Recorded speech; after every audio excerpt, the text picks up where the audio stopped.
Like the ego doesn't know it's a terrible thing.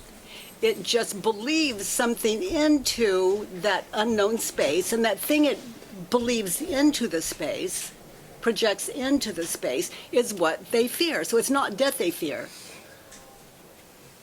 It's not death that anyone fears. It's what you're believing about death. And of course, you know what I bring. I bring a way into the world to question what we're believing. And of course, I love this quote, what is it? An uninvestigated life is not worth living. Isn't some things just make sense. An uninvestigated life is not worth living. I love that. Because anyone, it's like, is it day or night?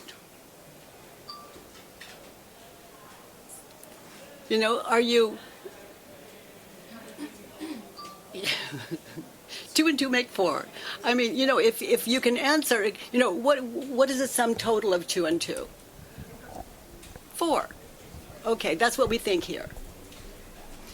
So, anyone that can answer any question can do inquiry. And what I love is we're not into mathematics and things like that, although as our mind clears, we become much clearer about mathematics, et cetera, et cetera. It becomes learning what isn't becomes a very easy task, much easier task, and a lot more fun. But yes, it just kind of disintegrates, it falls away. And every time you question what you're believing, you're left with, who am I? If I question, for example, he doesn't care about me, or my mother doesn't care about me, just the simplest thing. Now my identity is, I am the one whose mother doesn't care about her. That's my identity of the moment, okay? So if I question that, and I see something very differently, which you always do. When you get still, the work actually is meditation. You just meditate on these questions. But as you get still, you see something else. You see a lot of something. If I am not the daughter, the unloved daughter, the daughter whose mother doesn't love her, I mean, how do I be that? How do I be that? It's really strange. And there's nothing you can't question. And what I love about inquiry is that it's fun. And you never know where it's going to take you. That's what I love about it. But once you understand it's a friendly universe, you don't care where it takes you. And every time you do inquiry, you continue to understand, whoops, it's getting friendlier all the time, as long as you're in time. No. And you don't have to enforce on what isn't true, like victimhood.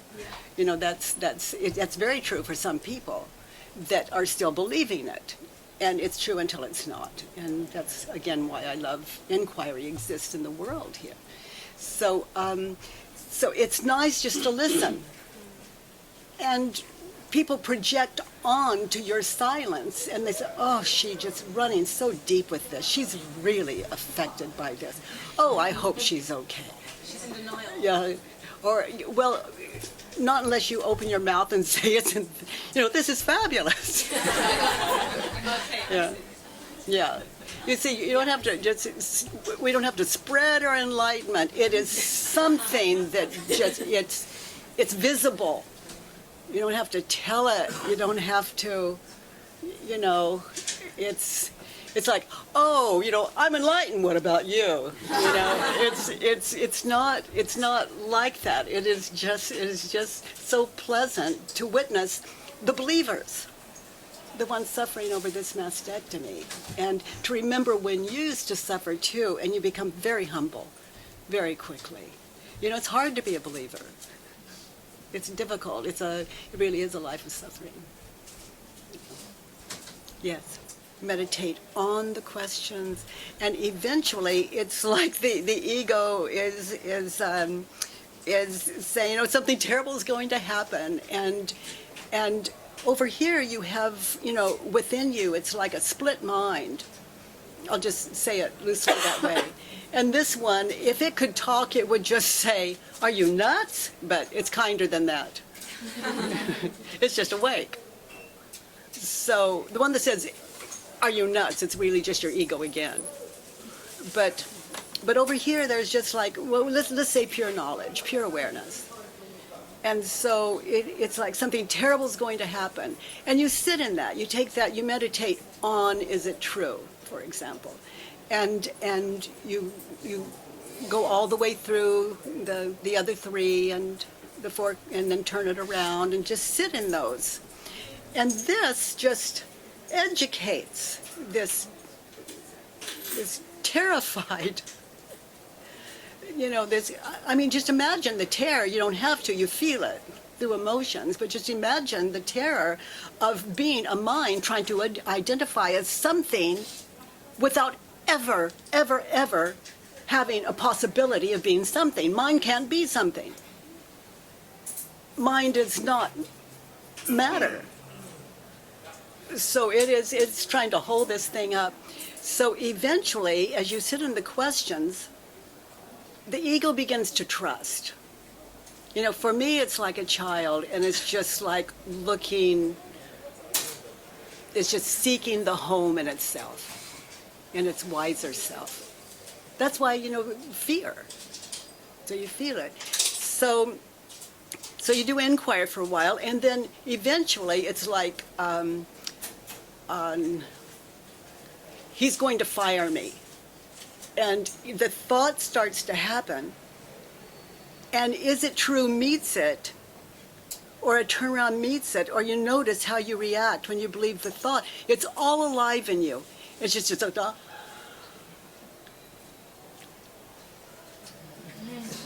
just being met, until finally it's just so comfortable. It is awake to itself, but always itself. So even when it questions, let's say this is maybe odd to hear, odd for me to say, but let's say that it completely understands basically itself. It doesn't stop. You can never have nothing, because even nothing is something. And like death, we imagine something into that nothing, and that makes it look like a world. Okay, am I moving too fast? Everything good? Okay. So actually, I had this experience, and this may be your answer, but my daughter and 2 sons and my husband, who now has, as they say, passed on, and so my 3 children and my husband at the time are walking in, and I knew they were coming because someone told me they were coming. That's how I knew I had a family. So there were a lot of people, and I didn't know which one was my family.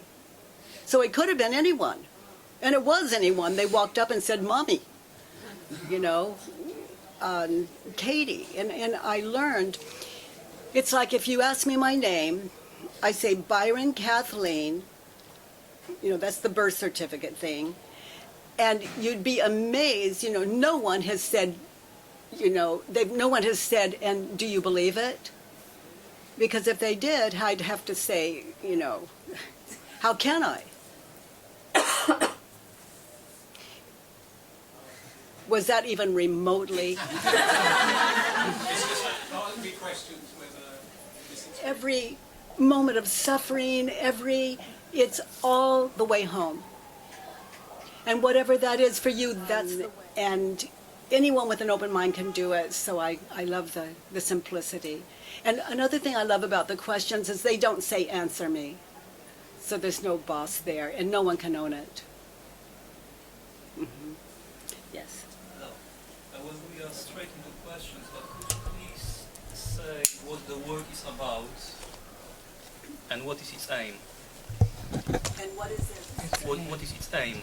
What is its name? Aim. Its aim. Purpose. Aim.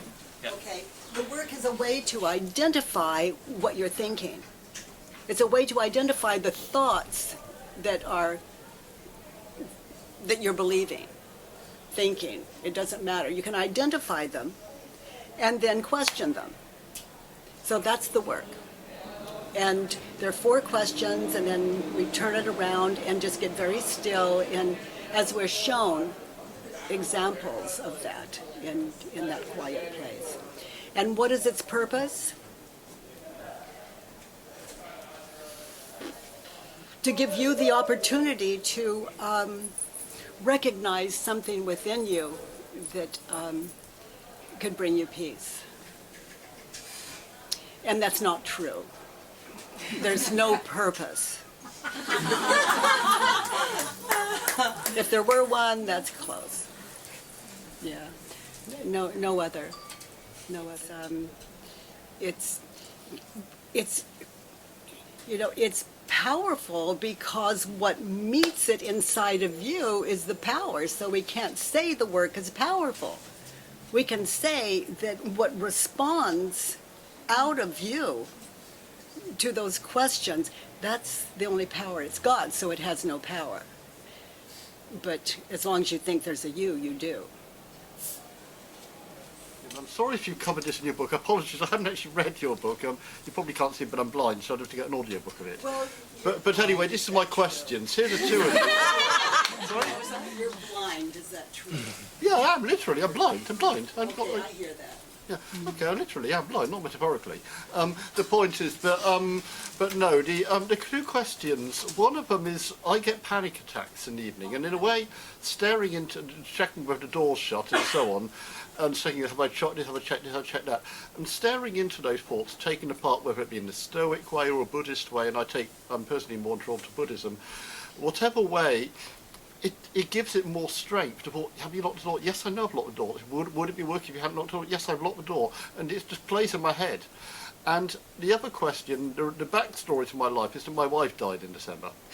And so this is difficult because I agree absolutely with what you say about no fear of death and so on. And in some ways I get a little irritated when people say that I'm coping really well. Yes. In a way, the answer is I'm coping as well as I can. But the trouble is, if you say that, you sound like you've got a negative outlook on life. You sound like you're being, people say, oh, you should be more positive, and so on. Yeah. If I say, no, things are not going to get better. Well, what I was hearing is your observations of your life, and you articulate them very well. Thank you. And if you're in this Buddhist practice, let's say, okay, when you're still, you can get in touch with. You can never know if you lock the door, and that's not bad news. The practice is just to be still, go to the door, check it again, come back, get still. And you still can't prove the door's locked. Yeah. So people who try to convince you, just lock the door, remember the door's locked, you're going to be okay, that wouldn't be my head. Because if you get still enough, you can never know. How do you know the door's locked? You see images. You believe the thoughts on those images. It happens so quickly you don't even know. It's the story of a past. But there's something, it doesn't quiet the ego. What if they get through the door? And so the practice is, why not get up? If you're like me, you could use the exercise. Why not? So you just follow the practice to the door, come back, sit down. Because it keeps happening again and again, and I guess because I'm a bit of an insomniac, so I want to eventually get to sleep. I think that's the reason why. Well, I would really question, I need sleep. Yeah. It doesn't matter if we believe we do or we don't. Sooner or later, we crash or we don't. Yeah. It's what are we thinking and believing in our blindness. What are we thinking and believing in our lack of sleep? And if you question what you're believing for a while, my experience is, and the experience of so many people now, it's a beautiful thing not to know.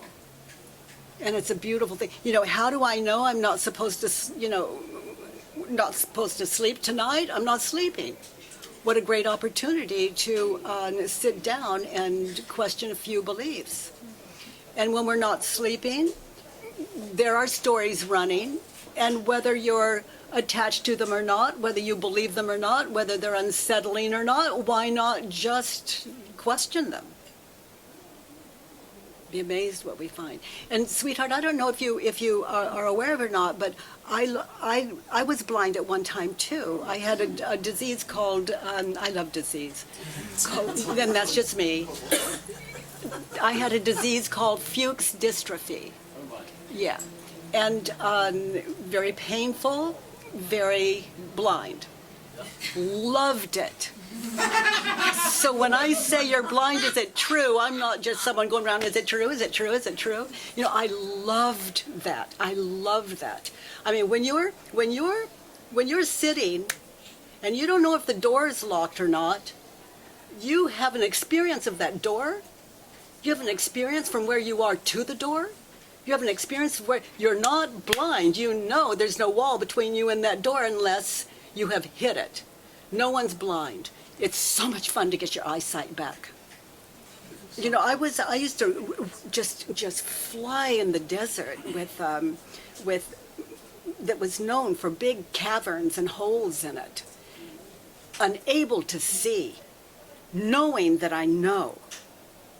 And here I am, it appears. I didn't test it. I know one tour I was doing one summer, I fell down 3 times down flights of stairs. And I mean, what is more exciting than that? When you're aware, it's like you're falling, and if you can't project the bottom, where's the problem? And if you do project the bottom and you don't believe it, where's the problem? So, and you never know. You know, I like to say, you know, how do I know the ground needs a kiss? I'm kissing it. You know, right on time, no mistake. So have fun with your, with sight. It's everywhere. You've got it everywhere. There's nothing you don't see that you're familiar with, and I'm talking about everyone in the world. Good. I don't recall ever saying don't argue with reality. It's like when I argued with reality, I lose, but only 100% of the time. Until, you know, I questioned what I believed about reality, and came to see that it was much kinder than what I was believing about it. I find reality to be much kinder than what I believed about it, and in fact, completely kind. My experience of inquiry, where I have to accept something. I'm not ever going to accept something if I don't accept it. You know, it would be inauthentic of me if I believe something to deny I believe it, just because it's a more positive thing to believe. I wouldn't buy it. It just leaves me in fear and as a fake. Inquiry may show you something else or not, but questioning your mind will never tell you what to do or how to be or what you should or shouldn't. Oh, you're very welcome. Yeah, maybe when you're sitting with it now, you can, you know, look to yourself and not,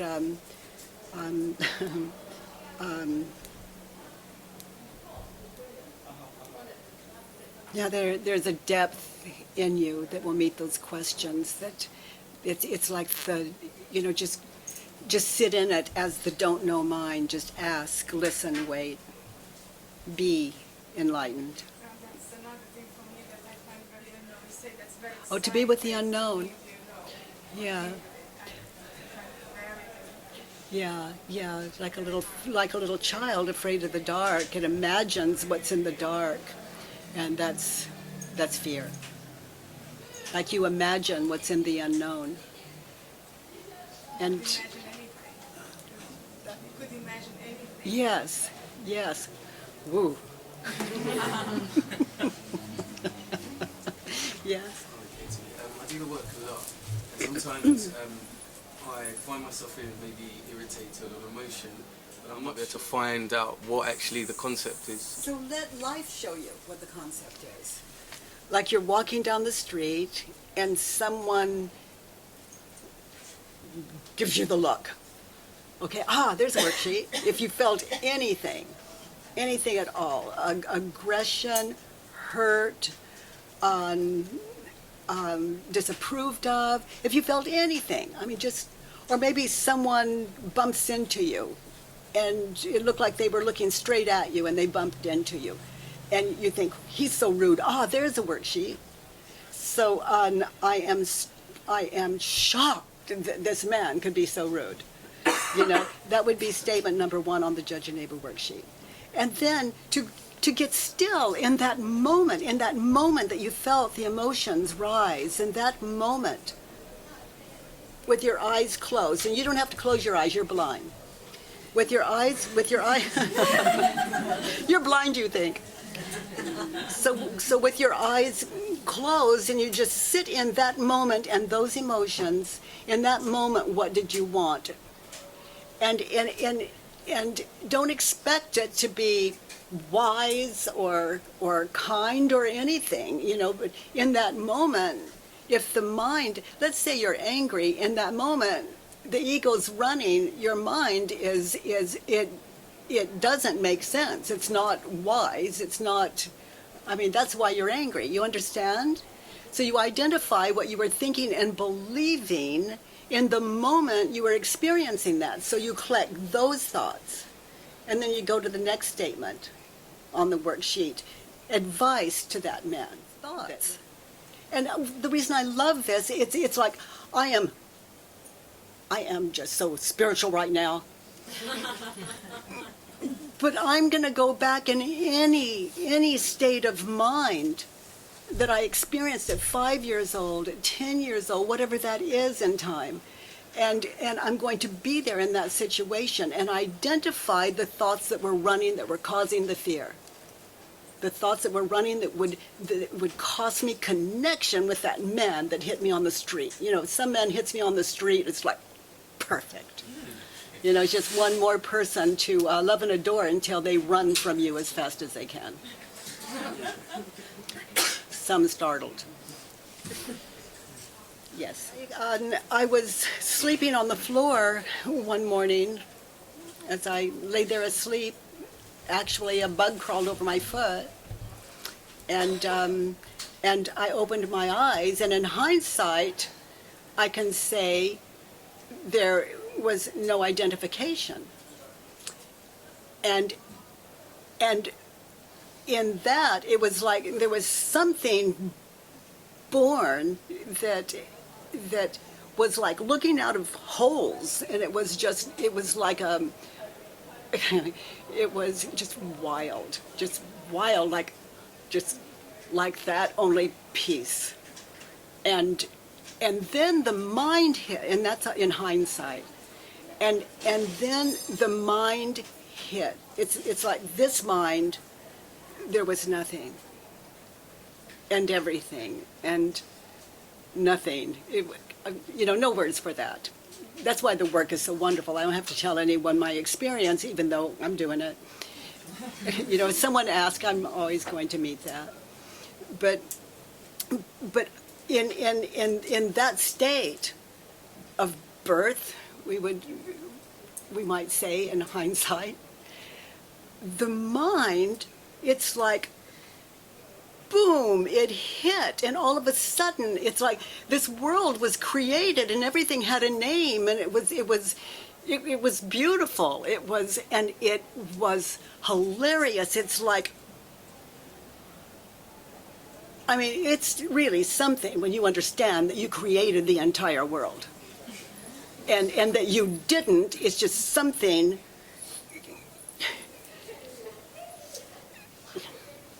And so in that moment, and then I was doing strange things, like running out in the street and saying, there's nothing, there's nothing, there's nothing. And that was not a user-friendly. And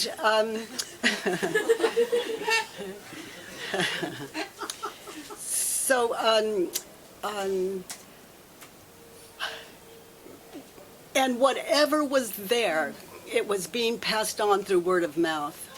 And people were coming to my door going, namaste. And I'd never met anyone like that. In my little town, no. You know, not those people. They don't, not that, you know, it was very different culture. And I thought they were saying no mistake. And I thought they were pretty smart. It's like, my gosh, where did all these humans come from? So,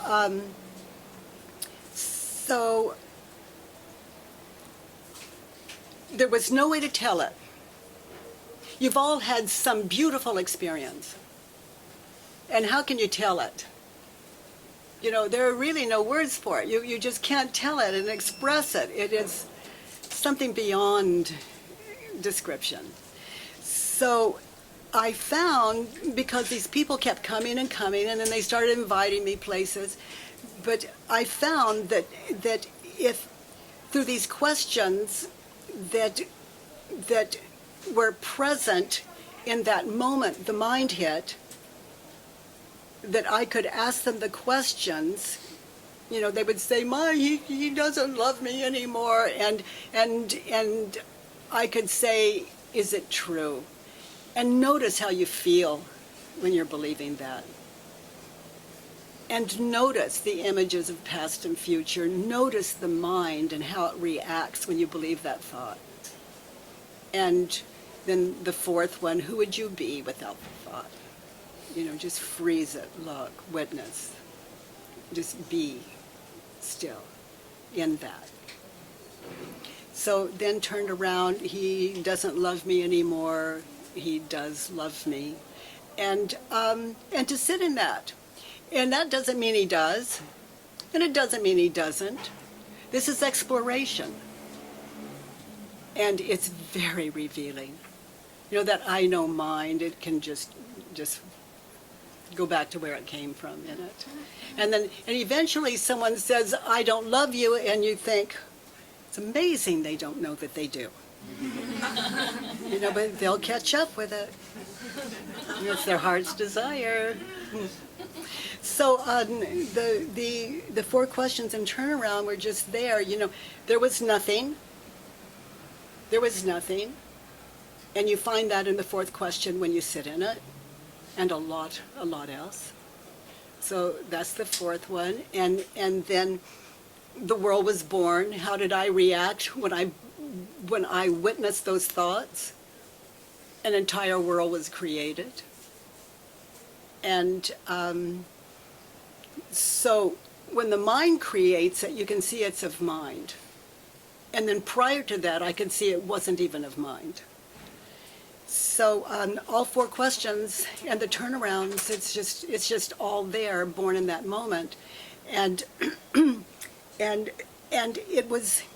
it's a wonderful thing not to have to teach.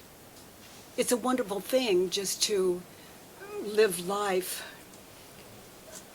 You know, just going from country to country, going, is it true? You know, I leave that to you. Yeah. How do you react? I mean, I'm just out of it.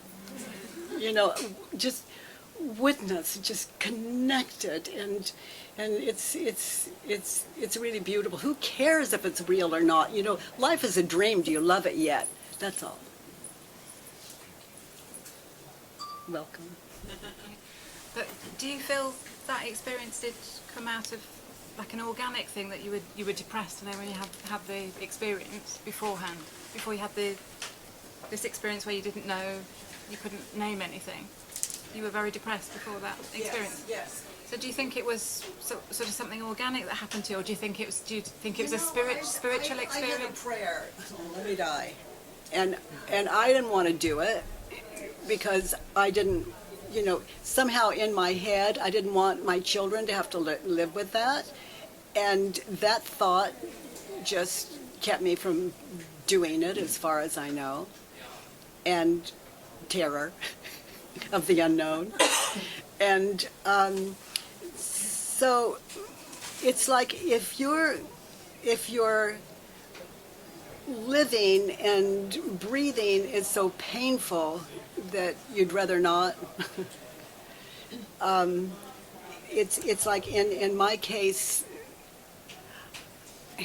by some state of grace, I'll say it that way, I died. And what I love about inquiry is every time we do the work, we die. Identity dies, and that's all that happened here. Identity died, so how can I exist? And if I exist at all, it's you're believing me in. They're mirrors. Yeah, and psychologically die somehow, but it's well, I didn't psychologically die. Somehow I understand that just because I believed I am, what does that have to do with it? I mean, that's I am, and just in case you don't believe me, I am. Just trying to convince myself. This work, non-depressed people love it, and they're disintegrating. It was just time in time, It's just lovely to have a practice in the world that will go with any practice. It's because there's no tradition, there's no, you're it in this thing. You're it. The you believe you to be, and the us you believe us to be. Thank you, by the way, as well. Welcome. If I had a problem, I wouldn't hesitate to do a worksheet. And I can tell you, I could do 1,000 worksheets. No problem. It doesn't matter what image comes in my head, I can do a worksheet on it. It doesn't prove or disprove anything. It's just you with yourself. And I'm not going anywhere in that inquiry. It's about stillness. It's about getting quiet and listening. You can't love something as it is, you can love it as it was. So, and whatever we're thinking and believing in the moment is how we believe things to be. So we shift very quickly when we make inquiry a practice. If I had an idea of someone to be, it's like that's got to be off, because what's wrong with this? Right here, right now. So when I get there and I be that person I wanted to be, it's not enough. Then I have to be something else, so I'm missing that also. It's like that. You can never have it. You can never have it. You can never have it. And if you think you can never have it, so you have to go out and say, look at what I've got. Just so people will mirror back, you've got it, that you are it. But that is it's just pure fear. And get all the goals you want and have a good time. Just don't expect to, just love what is now and go for it. It's a wonderful thing to live a fearless life. And when you're not believing your thoughts, you're fearless. but it's not just dumb and fearless. You're awake and fearless, and it's you're capable of everything and never expect anything because you love you love yourself. You know, that self, that non-self self. You're blessed with an open mind.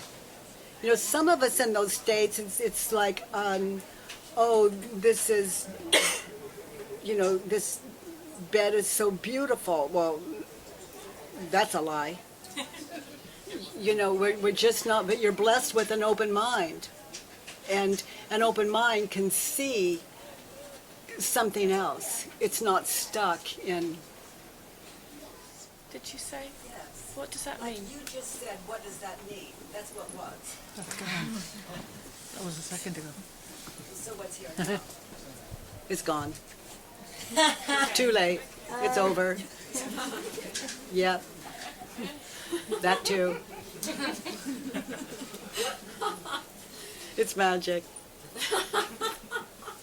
Love what? No, but if you love the past, and that's, you know, when you're filling in a Judge Your Neighbor worksheet, and for those of you who aren't familiar, it's always free at thework.com and the instructions. But when you're filling in a Judge Your Neighbor worksheet, you judge the situations in the past, and then you see them differently. So when the story will say crosses your mind, rather than stress or resentment or depression, you don't notice. And if you do, you feel connected with the people in your past, as opposed to, I hope I don't think that again. So you can love what was. I should have named the book Loving What Was. But loving what is makes more sense to people until they really drop into self-inquiry. Someone else who is trying to communicate what you're trying to communicate, for example, is this common to religious systems, perhaps, or can you suggest any alternative perspectives for trying to disengage from your own self? Richard? Whatever you're shown in that stillness, sitting in the question.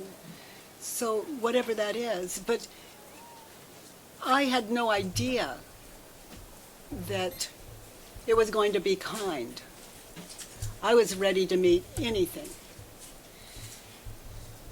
Anything. I had to know. And I continued just to, that thing that answers those questions that, you know, they're terms maybe, and I don't want to put labels on it, but it is so soft. It's like the soul, or a goodness, and also it's a lot of tears can happen as you're in inquiry, and I think one of the things that happen is you're up against what you believe, and you're shown up as wrong. In other words, I thought I was right, and what I saw, beyond all doubt, just showed me up to be a nutcase. And so to die of I know, and when you have done your work, you know, you don't have to project a future. It's like the ego never has to do it.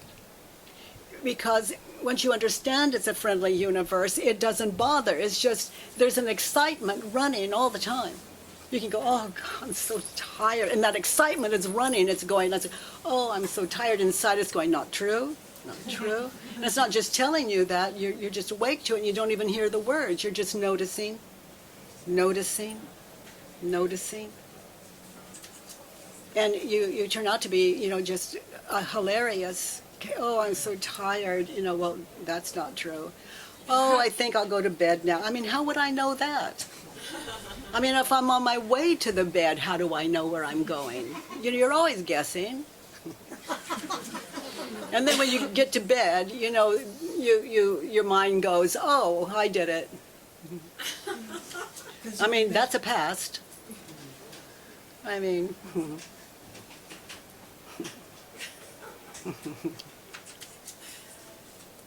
yes.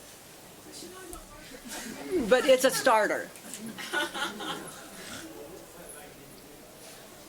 Yes, it is. But that's just my experience. Don't believe me. It won't do you any good. But test it for yourself. So it can't be planned out and being a It, region. It can't be planned out when you're ready and being a region. Am I creating my own reality? well, if I'm planning something out, it's an illusion because it doesn't exist. The way you can know that is your past and future don't exist. I mean, one is there and one is there.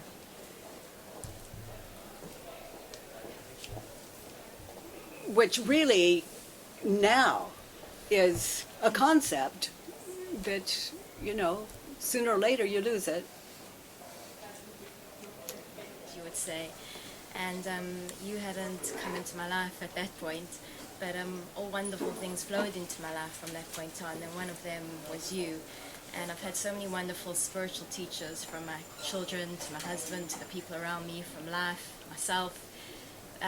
But you've made such a wonderful contribution to my life, and I had to come here today because I feel so much gratitude for you. And your book, 1,000 Names for Joy, which you wrote with Stephen, your husband, and I don't know if people know how special he is and his translation of the Tao, but I just think it's one of the most immense contributions of truth, and every single line in that book resonated and resonates for me, and I just wanted to thank you.